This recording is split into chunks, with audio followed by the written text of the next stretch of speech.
Quero convidá-los a abrirem a palavra de Deus no Evangelho de Mateus, capítulo 26, versos 36 a 45.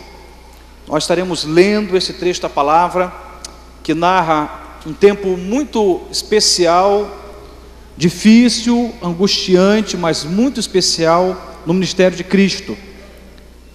Falando sobre o Getsêmani. Evangelho de Mateus, capítulo 26, de 36 a 45. Leremos esse texto. O Ministério Gratidão estará participando nesse momento e depois retornamos ministrando essa palavra na sequência de uma série que já temos pregado por tema Cristo na crise. Diz assim a palavra de Deus: Então chegou Jesus com eles a um lugar chamado Getsêmani e disse a seus discípulos: Assentai-vos aqui, enquanto eu vou além orar. E levando consigo Pedro e os dois filhos de Zebedeu, começou a entristecer-se e a angustiar-se muito. Então lhes disse: A minha alma está cheia de tristeza até a morte, ficai aqui e velai comigo. E indo um pouco mais para adiante, prostrou-se sobre o seu rosto, orando e dizendo: Meu Pai, se é possível, passe de mim este cálice, todavia não seja como eu quero, mas como tu queres. E voltando para os seus discípulos, achou-os adormecidos e disse a Pedro: Então, nem uma hora pudestes velar comigo? Vigiai e orai, para que não entreis em tentação. Na verdade, o espírito está pronto, mas a carne é fraca. E indo segunda vez, orou dizendo: Pai meu, se este cálice não pode passar de mim sem eu o beber, faça-se a tua vontade. E voltando, achou-os outra vez adormecidos, porque os seus olhos estavam pesados. E deixando-os de novo, foi orar pela terceira vez, dizendo as mesmas palavras. Então chegou junto dos seus discípulos e disse-lhes: Dormi agora e repousai, eis que é chegada a hora, e o Filho do Homem será entregue nas mãos dos pecadores. Tu és fiel, Senhor, fiel a mim.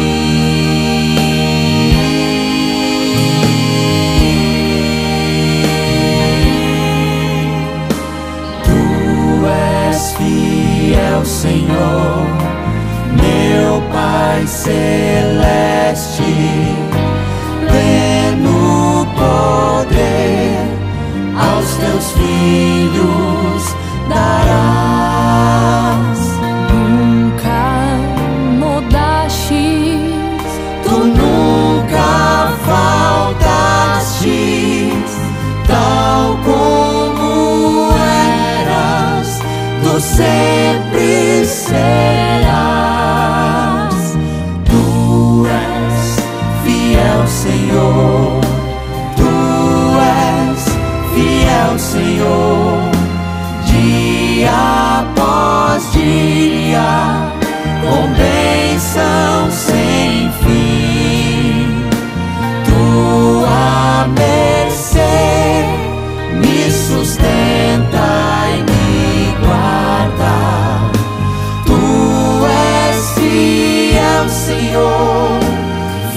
dúvidas, paz e segurança.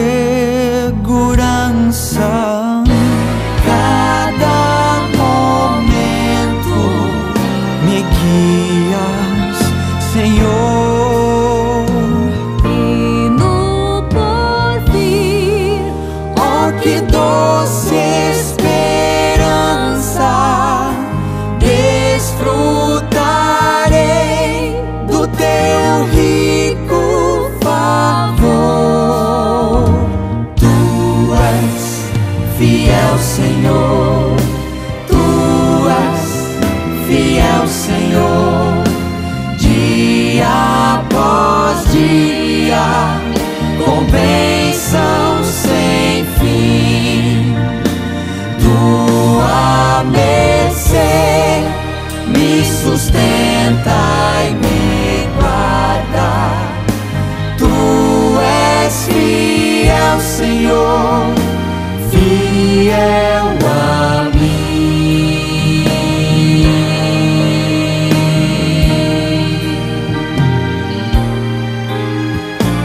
tu és fiel, Tu és fiel, Senhor, a mim.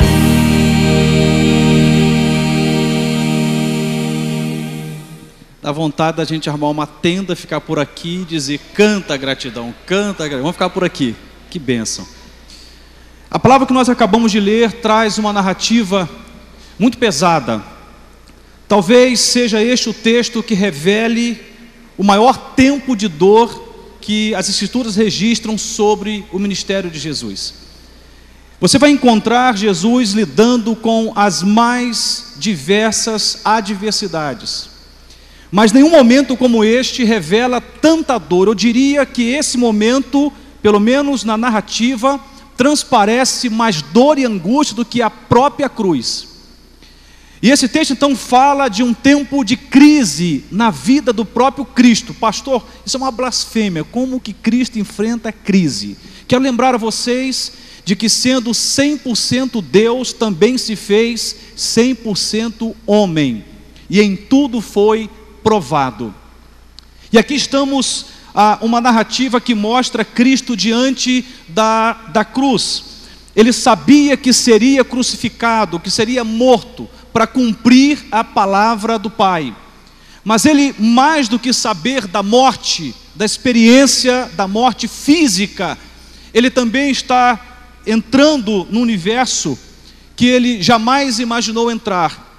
E a Bíblia diz que lá na cruz ele levou sobre ele todas as nossas maldições. Ele se fez pecado por nós. A experiência que ele passaria no ato da crucificação seria ímpar, tão tremenda, tão profunda, que o Pai não consegue olhar para aquela cena. E por alguns instantes ele chega ao ponto de se perceber desamparado. É óbvio que esse texto traz muitos ensinos, mas eu quero trazer aqui ao coração dos irmãos pelo menos cinco conselhos práticos, 5 lições preciosas para que eu e você possamos usar ou praticar em tempos de crise. Está certo para mim de que jamais saberemos a dor que estava sobre Jesus no Getsemane. É convicção absoluta no meu entendimento, no meu coração, de que jamais terei entendimento claro do que o texto chama aqui de angústia. Jamais saberei o tamanho da dor de Jesus, mas a postura dele diante desta dor, a postura dele diante dessa angústia, a postura dele diante desse tempo de adversidade me ensina muito sobre como lidar com os meus momentos de crise. E eu quero então dividir isso com vocês. Olha o que diz a palavra de Deus já no início dessa narrativa. Para quem fechou a Bíblia, estamos meditando em cima de Mateus capítulo 26, de 36 a 45. Os versos 36 e 37 eu quero lê-los de novo. Olha o que diz a palavra. Então chegou Jesus com eles a um lugar chamado Getsemane e disse a seus discípulos: assentai-vos aqui, enquanto vou além orar. E levando consigo, o que diz a palavra? Quem estava com Jesus aí? E levando consigo Pedro e os 2 filhos de Zebedeu. Quem são? Tiago e João. começou a entristecer-se e a angustiar-se muito. Veja, irmãos, Cristo poderia ter tido a seguinte opção: este é um tempo só para mim, porque só eu e o Pai iremos entender este momento. É um tempo para que eu e o Pai possamos conversar e tratar sobre um momento especial na história da humanidade. Pedro, Tiago e João jamais saberiam compreender perfeitamente o que é que Cristo estaria tratando com o Pai naquele espaço. Então ele poderia dizer: é um tempo meu, e não quero ninguém participando comigo. Mas o que ele faz? Ele convida Pedro, Tiago e João, e esses 3 discípulos o acompanham até o Getsêmani. Isso revela algo extraordinário para mim, e que é uma lição para mim e para você em tempos de crise. Nunca enfrente uma crise sozinho. Nunca enfrente uma crise sozinho.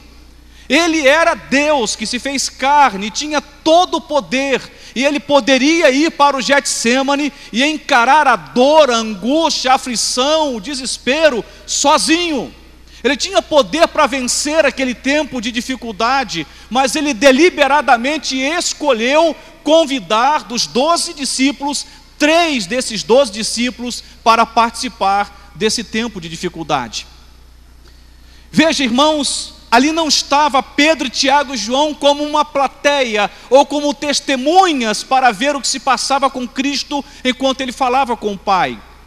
Ao contrário, o que Cristo espera deles é que eles pudessem estar ali em intercessão, clamando, orando, vigiando, enquanto Cristo tratava desse assunto particular que era o Calvário com o Pai.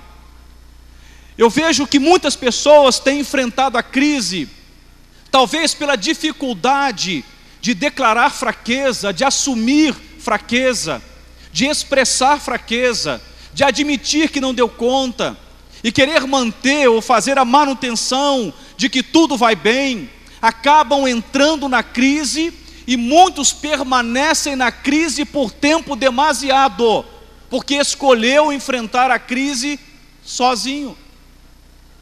Cristo me ensina que mesmo não precisando de companhia para vencer a crise, é necessário que nós possamos envolver pessoas para junto conosco nos auxiliar a sair da crise. Veja, irmãos, eu trouxe isso na minha segunda ministração, quero retomar. Quando Cristo está diante das multidões, Ele vai revelar o seu poder e a sua glória. Ele vai curar enfermos, vai expulsar demônios, Ele vai fazer silenciar a tempestade, Ele faz coisas extraordinárias, Ele ressuscita mortos. Diante da multidão, Cristo revela o seu poder e glória. Mas diante daqueles que eram íntimos, e aqui estamos diante de 3 discípulos íntimos de Jesus, Ele revela sua dor, sua angústia, sua fraqueza. Ele estava ali como ser humano, Ele se fez carne e habitou entre nós como humano, sujeito a toda dor, dificuldade que qualquer um de nós poderíamos enfrentar.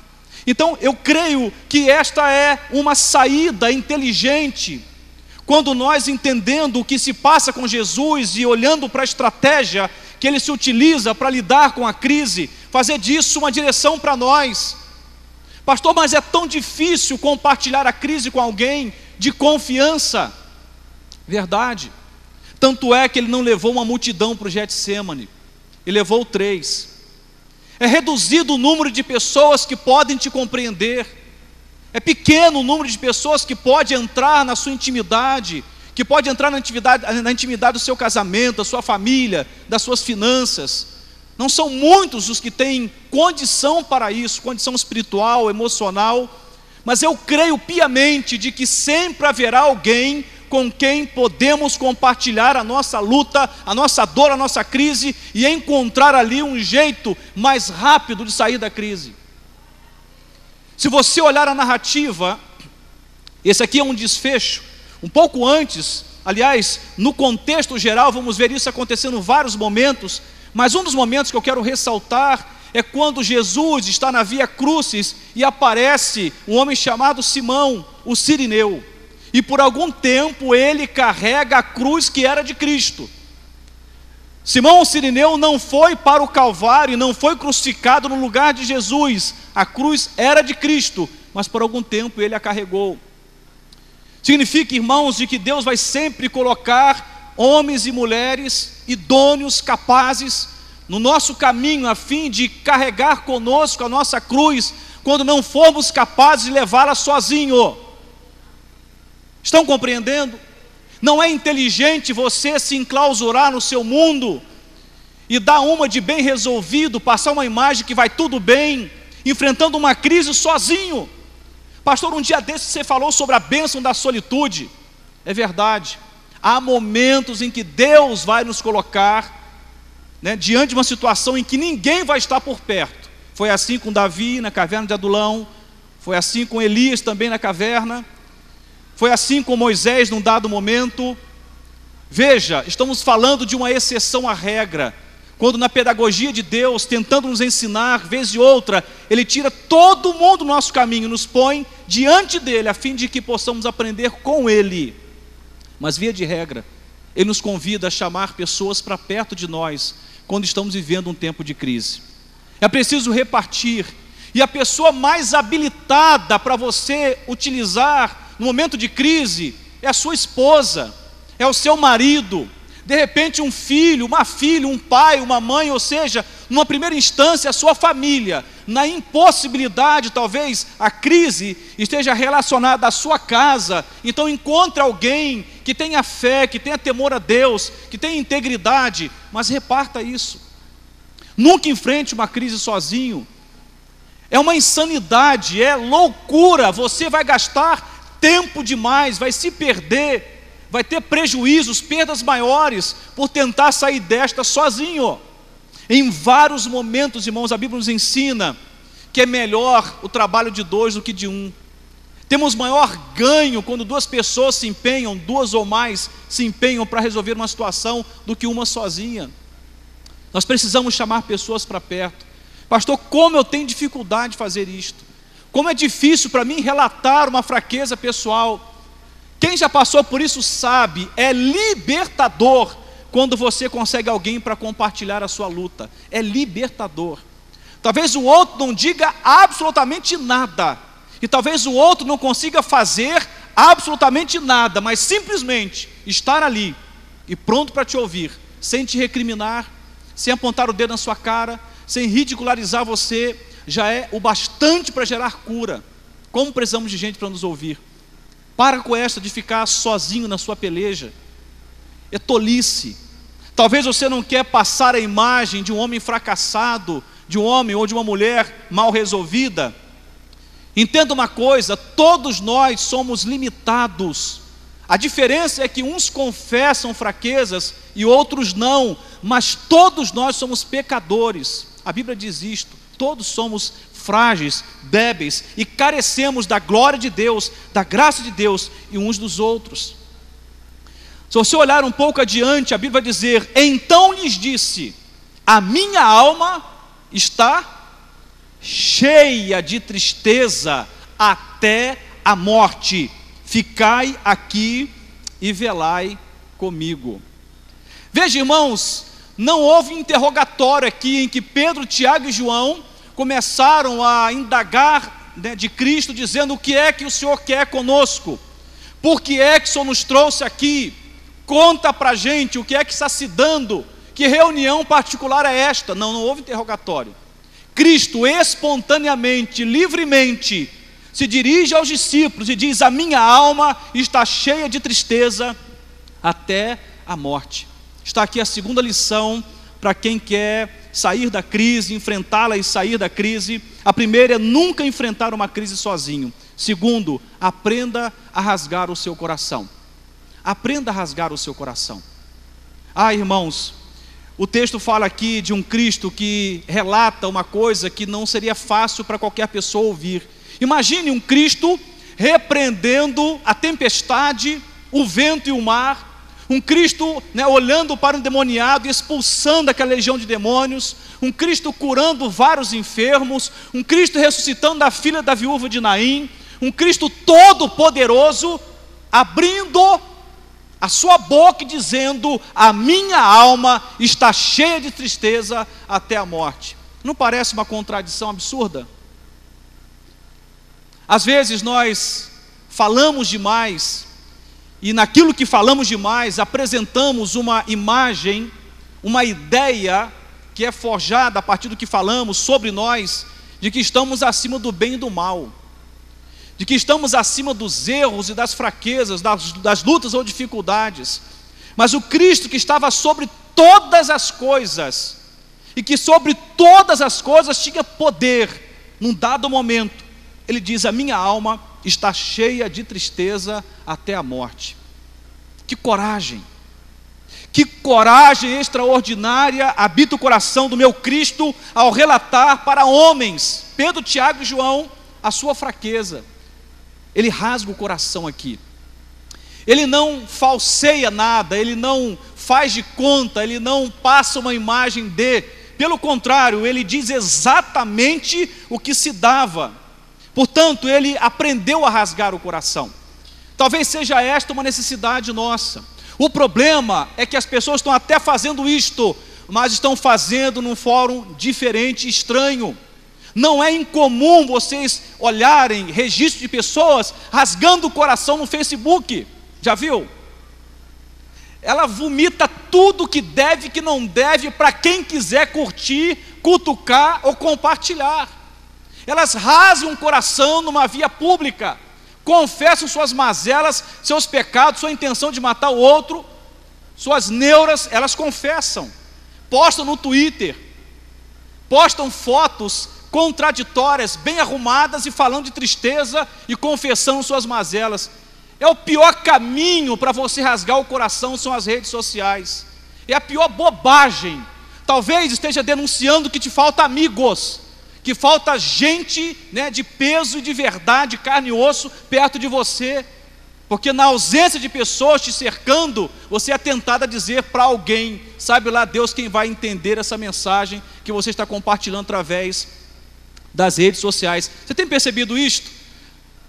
Tem um autor chamado Jurandir Freire, ele diz que estamos vivendo um tempo de uma compulsão à confissão, e todo mundo está desenvolvendo essa compulsão por confessar as suas mazelas nas redes sociais, mas não são capazes de olhar no olho de um outro semelhante a si, de um outro humano como ele, carne e osso, olho no olho, e dizer: eu quero abrir meu coração para você.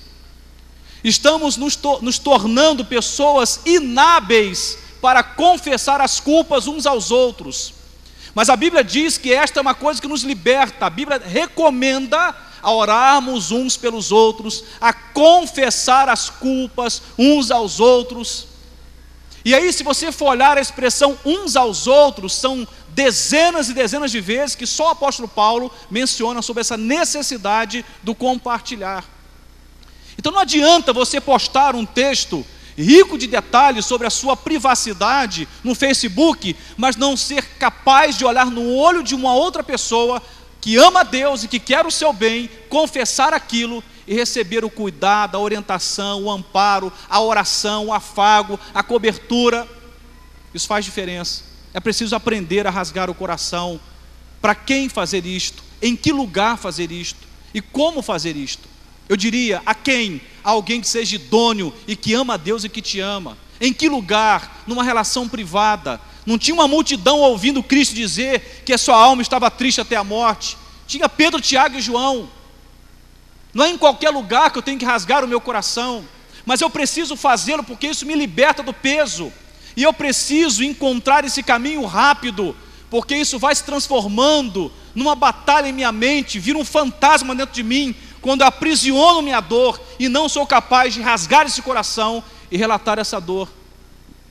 O texto vai dizer um pouco mais à frente: se é possível, passe de mim este cálice. Cristo diz isso para quem? Já agora ele não está se referindo ou remetendo a palavra aos discípulos, mas ao Pai. E falando com o Pai em oração, por 3 vezes ele ora ao Pai, e a palavra que salta aos nossos olhos aqui é esta: se é possível, passe de mim este cálice. Qual foi o primeiro conselho que eu dei aos irmãos baseado nesse texto? Nunca enfrente uma crise sozinho. Segundo, aprenda a rasgar o coração. 3 preocupações quanto ao rasgar o coração: a quem, qual lugar e como faço isto, ok? A terceira lição vai dizer o como rasgar o coração. Se eu tenho que rasgar o coração para alguém que me ama e ama a Deus, se tem que ser no foro íntimo, olho no olho, o como está aqui: seja sincero diante de Deus e daquele que você resolveu compartilhar. Mas sobretudo quero dar o foco à sinceridade diante de Deus. Sabe por quê? Se você for sincero diante de Deus, não será um trabalho demasiado ser sincero para alguém que ama Deus e que te ama. Ele diz: se possível, passe de mim este cálice. Ah, irmãos, que sinceridade de Jesus aqui. Ele poderia simplesmente ignorar isto, porque ele estava vivendo a vontade do Pai. Ele já havia pago um preço altíssimo para andar em obediência, era só mais um preço. Mas ele resolveu andar aqui nesse texto de forma expressa no caminho da verdade. A verdade sempre nos liberta. Enquanto você não relatar a verdade que te assombra, enquanto você não relatar a verdade sobre a sua angústia, sobre a sua dor, sobre os seus medos, sobre as suas mazelas, a Deus e a alguém que ama a Deus, você não vai conseguir avançar em liberdade. Seja sincero diante de Deus. Veja, irmãos, o que é que Cristo está dizendo aqui. Existe um jeito de não ir à cruz? Existe alguma maneira de não ter o meu sangue derramado no Calvário? Existe algum jeito de não beber este cálice da morte? Ele está ousando, como homem, abrir o seu coração e em sinceridade falar de uma verdade. Ele estava com medo. Você teria medo de enfrentar a morte? Eu sei que muitos diriam: eu não tenho medo de morrer. Mas enfrentar a morte, irmãos, sempre nos mete medo, porque a Bíblia diz que a morte é o maior dos inimigos. Ninguém vence a morte a não ser Jesus. A morte é o maior dos nossos inimigos. Ele teve medo. A angústia remete ao fato de que a morte física, que não era uma experiência necessária para aquele que nunca pecou, porque não era necessário para Jesus, ele nunca pecou. Mas a morte física, uma experiência da qual ele não precisava passar e passaria, doía. E o fato de que morrer seria morrer pelo pecado, ou pelos pecados da humanidade, fazendo-se maldição pela humanidade, doía. E ele age com sinceridade. Você tem algum jeito? Tem alguma maneira de não ir para a cruz, de não ter o meu sangue vertido? Mas, irmãos, imediatamente após, ele vai dizer o quê? Por favor, me ajude aí. Mas seja feita a tua vontade. Não era um relato de um Cristo que estava pronto para a rebelião, de um Cristo que queria pleitear agora um caminho de desobediência e de afronta ao Pai. Não, não era isso.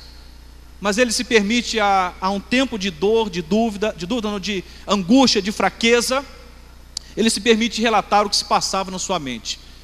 Deus nunca vai reprimir você por você relatar o que de verdade passa no seu coração, na sua mente. Mas ao final de dizer o que se passa no seu coração e na sua mente, sempre se lembre de que a vontade de Deus é melhor do que a sua. Mas aprenda a ser sincero. Eu entendo, irmãos, como tão necessário o tempo de oração que passamos com os nossos irmãos. Inclusive, sexta-feira agora, que é a última sexta-feira do mês, temos a nossa vigília de oração. Aliás, de 6 horas da manhã, da sexta até 6 do sábado, mas de 10 até o raiar do sol, estaremos em vigília aqui. Mas você perceba que no tempo que as pessoas se reúnem e elas começam a compartilhar os seus pedidos de oração, você não vai ver alguém dizendo algo semelhante ao que Cristo relatou. Normalmente somos superficiais ao abrir nosso coração e pedir oração, porque temos medo do julgamento que alguém fará se você for verdadeiro e botar à mesa a verdade que habita a sua vida. Você não deve fazer isso para todo mundo, mas encontre alguém para ombrear. Encontre alguém para compartilhar e aprenda a ser sincero diante de Deus e das pessoas que amam a Deus e que se põem no seu caminho para te ajudar, para te socorrer. Senão a verdade, que tem potencial de te libertar, jamais te libertará, porque você faltou com a verdade ao rasgar o seu coração. Normalmente, são 19 anos praticamente de ministério, normalmente, quando as pessoas me procuram, não sei se é diferente com os pastores, as pessoas rodeiam o toco, mas pensa no povo que rodeia o toco. Fala de 1 milhão de coisas, depois de muito tempo no andar, a verdade aparece. E elas então dizem exatamente o que estava afligindo o coração. É como se estivesse sondando se o terreno é seguro ou não, se é possível ou não falar sem ser recriminado, se é possível ou não falar sem ser ridicularizado. E aí a gente fica tateando e rodeando o toco até dizer o que tem que ser dito. Eu até acredito que às vezes é necessário rodear o toco, mas em nome de Jesus, irmãos, depois de algum momento de rodear o toco, fala, abra o coração, seja sincero, verbalize o que está dentro de você, clame por ajuda, participe a sua vida a alguém. Sempre terá um sirineu enviado por Deus para te ajudar a levar o que pesa sobre os seus ombros. Sempre terá. Sempre há uma válvula de escape. Deus nunca vai nos provar além do que somos capazes, e sempre haverá uma válvula de escape. E uma pessoa para estar conosco no tempo de crise é uma tremenda válvula de escape, talvez a mais poderosa, porque a glória de Deus se manifesta nas pessoas. A gente está esperando Deus mandar anjos do céu, Deus riscar o céu com o dedo dele em chamas de fogo, dizendo, vai por esse caminho e não por aquele. Estamos esperando um anjo descer do céu, sentar na nossa frente, bater um papo conosco, e Deus já está mandando anjos o tempo todo, e não estamos enxergando. Estão aí, prontos a estar conosco, a andar conosco, e quando eles aparecerem, seja sincero, haja na verdade, a verdade pode te libertar. A Bíblia diz, todavia não seja como eu quero, mas como tu queres.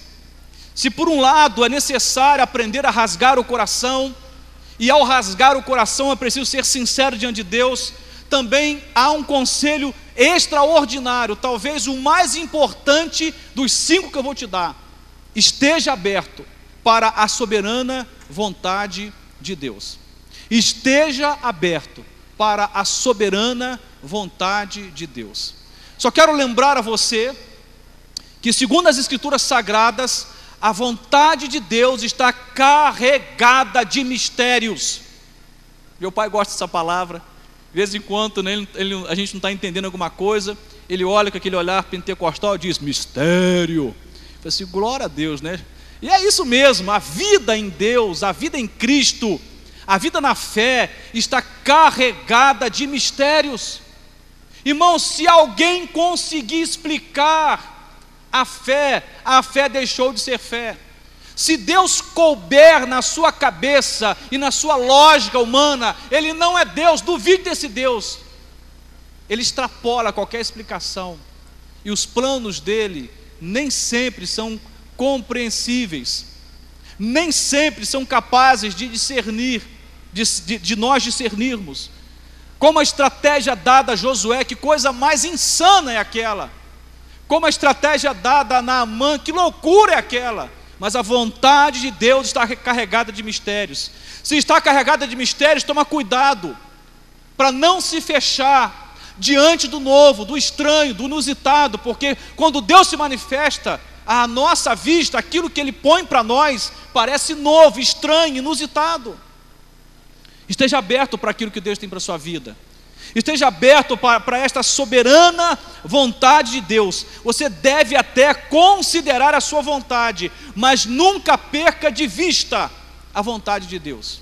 Cristo considerou a sua vontade? Sim, Ele disse, se for possível, passe de mim esse cálice. Mas Ele não perdeu de vista a soberana vontade do Pai. Quanta gente se perdendo, quanta gente errando o caminho, até consegue cumprir os conselhos anteriores. São pessoas que não enfrentam a crise sozinhos, chamam para perto alguém para compartilhar, já aprenderam a rasgar o coração, dizem tudo em sinceridade e em verdade, mas só querem a sua vontade, e nada mais do que a sua vontade. E muitos estão fazendo uma loucura, que é insistir com Deus numa coisa que Deus não aprova, como quase querendo converter a opinião de Deus, guiar a opinião de Deus, dirigir a opinião de Deus. Eu dizia na semana passada que a oração não é para mudar Deus. A oração é para quê? Para quem estava semana passada, é para nos mudar e nos fazer lembrar da nossa dependência do Senhor. Ao dobrar os nossos joelhos, estamos reconhecendo que há um Deus sobre nós e que nós não negligenciaremos a soberana vontade dEle, porque caso contrário não adianta nem dobrar os joelhos. Fique em pé mesmo, de preferência com o nariz em pé, porque a queda é maior, vai machucar mais. E às vezes um bom tombo te faz entender que joelhos dobrados é a melhor decisão e o melhor caminho. Depender de Deus vale a pena. Esteja aberto para isso. Irmãos, não é fácil diante de alguns momentos nós entendermos, aceitarmos o que Paulo diz aos Romanos. Ele diz: todas as coisas cooperam para o bem daqueles que amam a Deus. Nós tivemos vivendo uma situação tão difícil essa semana, já há alguns dias orando pelo Cauã, que é o filhinho do pastor Jordilei e da sua esposa Eudiane, e ele veio a óbito. Tivemos que sepultar aquele bebezinho, e a mente da gente passa 1 milhão de perguntas e questionamentos. Como é difícil, mas uma coisa eu tenho entendimento, eu não abro mão disso por nada: Deus é bom, a vontade dEle é boa, agradável e perfeita. Deus não erra, como diz, o gênio que, esqueci o nome do autor da frase, mas ele diz assim, que Deus não joga dados. Me fugiu o nome do autor. E quando nós entendemos que Deus não tira a sorte, que Deus não joga dados, estamos dizendo que Deus tem propósito, que Deus tem direção nas coisas. Eu não entendo por que o Cauã partiu. Eu não sei se eu vou entender algum dia. Não sei se o pastor Jordilei e a Eudiane algum dia vai entender o porquê que o Cauã partiu. Mas, irmãos, precisamos estar abertos para aceitar a soberana vontade de Deus em toda e qualquer situação, e crer piamente de que a vontade de Deus é boa, agradável e perfeita. Amém, queridos? Vamos então didaticamente falar quais foram os 4 conselhos até agora para fecharmos. Primeiro, nunca enfrente uma crise sozinho. Segundo, aprenda a rasgar o coração. Quais foram as 3 considerações que eu fiz? Para quem, como, para quem, em que lugar e como. Eu dizia, para quem, ou seja, alguém que ama a Deus, alguém que ama você, tá ok? Em que lugar? No foro íntimo, não é para fazer isso em público, são poucos que conseguem, de repente, dar um bom feedback. E como? Aí eu falei do terceiro conselho, qual foi?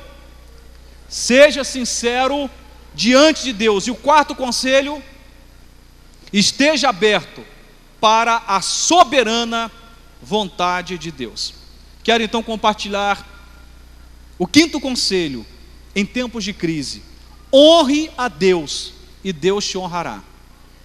Honre a Deus e Deus te honrará. Irmãos, quando nós olhamos a narrativa, se formos dar sequência, vamos chegar à conclusão de que a cruz foi para Jesus algo do qual ele não pôde escapar. Cristo morreu no Calvário. O que ele temia, o tema da sua angústia, da sua dor, do seu desespero ali no Getsêmani, se efetiva na cruz. Está lá registrado em Lucas capítulo 23, verso 46. E clamando Jesus com grande voz, disse: Pai, nas tuas mãos entrego o meu espírito. E havendo dito isto, expirou. Cristo morreu. Logo morreu-se a esperança, logo morreu-se a perspectiva de futuro, planos, sonhos. Não é assim. Cristo morreu para cumprir o projeto de redenção para o ser humano. Mas interessante, irmãos, já disse isso, que a cruz foi a maior das aparentes derrotas registradas nas Escrituras. Existem várias aparentes derrotas, como por exemplo, Davi fugindo de Saul e entrando na caverna de Adulão. Aquele momento parece uma aparente derrota, mas aquela aparente derrota nada mais era do que um treinamento de Deus para formar junto com Davi um grande exército. Dali saem os valentes de Davi, o reinado começa um pouco mais à frente. Mas a cruz certamente é a maior de todas as aparentes derrotas que a Bíblia registra. Mas eu queria que você abrisse comigo Mateus 28, de 1 a 6. Enquanto você abre, Albert Einstein é o autor da frase Deus não joga dados, ok? Agora lembrei, a idade está chegando, tá bom? Faz o que, né? Paciência. Vamos lá. Mateus 28, de 1 a 6, diz assim: e no fim de sábado, quando já despontava o primeiro dia da semana, Maria Madalena e a outra Maria foram ver o sepulcro. E eis que houvera um grande terremoto, porque um anjo do Senhor, descendo do céu, chegou, removendo a pedra da porta, e sentou-se sobre ela. E o seu aspecto era como um relâmpago, e as suas vestes brancas como neve. E os guardas, com medo dele, ficaram muito assombrados e como mortos. Mas o anjo, respondendo, disse às mulheres: não tenhais medo, pois eu sei que buscais a Jesus, que foi crucificado. Ele não está aqui, mas já ressuscitou, como já havia dito. Vinde, vede o lugar onde o Senhor jazia. Irmãos, a Bíblia não termina no relato de que Cristo, entregando o seu Espírito, expirou e disse: está consumado. Ali não era um fim, era uma pausa. A história não havia sido concluída apenas com a sua morte. A Bíblia diz que ao terceiro dia ele ressuscitou. Maria Madalena foi até o sepulcro, mas ela não pôde encontrar o Cristo morto, porque ele já havia ressuscitado. Cristo honrou o Pai, e o Pai o honrou também. E se nós queremos ser honrados por Deus, precisamos aprender o caminho da honra em tempos de crise. Eu dizia para os irmãos que em tempos de crise estamos debaixo de uma grande pressão, estamos debaixo de um grande peso emocional, e que é o momento mais fácil para tomar decisões erradas, porque estamos debaixo de tanta pressão, estamos vivendo um tempo de tanta angústia, que querendo alívio para essa angústia, vamos atrás de qualquer porta que se abre. Que tempo perigoso para tomar decisões. Como as pessoas erram por não honrar a Deus em tempos de crise. Mas se você honrar a Deus nos tempos de adversidade na sua vida, quando a crise for mais intensa, não é uma retórica vazia, não é um clichê de pregador, essa é a verdade. Quando nós honramos a Deus, Deus nos honra. Eu não sei qual é a sua crise, mas sei que Deus tem o prazer de nos honrar. A Bíblia diz que aquele que se aproxima de Deus tem que crer que Ele existe e que Ele é recompensador, galardoador, presenteador daqueles que o buscam. Feche os seus olhos, vamos orar ao Senhor. Eu não sei qual é a sua crise, eu acredito que ninguém passou por uma crise mais intensa do que Cristo no Getsemane e no Calvário. E Ele nos ensina aqui um caminho de como nos portarmos em tempos de crise. Ele nos mostra que nós não podemos enfrentar uma crise sozinhos, que temos que aprender a rasgar o coração, que temos que ser sinceros diante de Deus, que temos que estar abertos à soberana vontade dEle e aprender a honrá-lo. Final dessa história, Deus te honrará. Não tem crise para sempre. Não existe. Pastor, é que o senhor não está entendendo. Dura tempo demais. Deixa eu dizer uma coisa para você. A dimensão de tempo que você construiu na sua mente está longe da dimensão de tempo que Deus construiu para você. Deus não se atrasa na resposta. Deus não chega antes nem depois, mas na hora certa com a resposta. Apenas se ocupe em honrar a Deus, e Deus te honrará.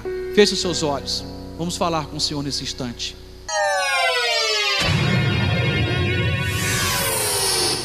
Senhor, nós estamos aqui na Tua presença.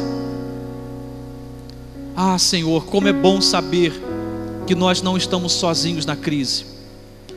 Como é bom saber que quando abrimos a nossa boca, dobramos nossos joelhos em oração e falamos contigo, temos a certeza de que do outro lado tem alguém que nos compreende, porque passou coisas que já passamos, que estamos passando, e passou coisas que nunca iremos passar, muito mais terríveis e pesadas.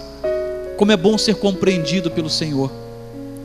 Eu não sei como está a vida dos meus irmãos, não sei que tipo de crise eles têm enfrentado. Talvez a crise do luto, talvez a crise do problema financeiro, talvez a crise de uma crise familiar, de uma situação familiar, talvez uma enfermidade. Eu não sei o que cada um tem enfrentado, mas eu quero te agradecer porque o Senhor nos compreende a todos nós. Nós podemos abrir o nosso coração, na verdade, rasgar o nosso coração para o Senhor, na certeza de que, podendo ser sincero contigo, encontraremos libertação, porque a verdade nos libertará. E nessa noite, Deus, queremos, ainda em intercessão, colocar cada vida aqui presente diante de Ti, na certeza de que cada um será compreendido e ajudado segundo a Tua soberana vontade. Pai, nos ensine a Te honrar nesse tempo de crise. Eu sei que o Senhor vai nos honrar como sempre nos honrou.